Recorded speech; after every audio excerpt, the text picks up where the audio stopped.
21 ବର୍ଷ ପରେ ପୁଅ ଘରକୁ ଫେରିଲା। ସିଧା ମା ପାଖକୁ ପଳେଇଲା। ମା ପାଖରେ ବସି 15 ମିନିଟ୍ ଧରି ବିଦେଶର ହାଲ ଚାଲ ହାନି ଲାଭ ନିଜେ କେମିତି ଚଳୁଥିଲା ସବୁ ବିଷୟରେ କହି ଚାଲିଥିଲା। କିଛି ସମୟ ପରେ ମା କହିଲା, ତୋ କଥା ଶୁଣି ମୁଁ ବୁଝିପାରୁଛି ତୁ ବହୁତ ଖୁସିରେ ଥିଲୁ। ଭଗବାନ କରନ୍ତୁ ତୁ ଏମିତି ସବୁବେଳେ ଖୁସିରେ ଥା। କିନ୍ତୁ ବାପାରେ, ସତ କଥା ହେଲା ତୁ ଏତେ ସମୟ ଧରି ମୋତେ ଯୋଉ କଥା କହିଲୁ ସବୁ ମୁଁ କିଛି ଶୁଣିନି। ମୋତେ କ'ଣ ଆଉ ଶୁଭାଯାଉଛି? ମୁଁ ପରା ମୋର ଶ୍ରବଣ ଶକ୍ତି ହରେଇ ସାରିଛି। ସେତେବେଳେ ପୁଅଟି ଆଖିରେ ଲୁହ ଭରିଗଲା ଆଉ ସେଇ ପଛ କଥାକୁ ମନେ କଲା।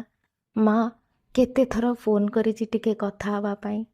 ବେଶୀ ସମୟ ନୁହେଁ, 1 ସେକେଣ୍ଡ 2 ସେକେଣ୍ଡର କଥାକୁ ବି ସେ ଇଗ୍ନୋର କରିଦେଇ କେତେଥର ଫୋନ୍ ରଖିଦେଇଛି।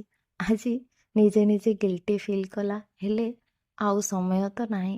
ଆଉ କ'ଣ ସମୟ ଫେରି ଆସିବ ନିଜକୁ ସୁଧାରିବା ପାଇଁ?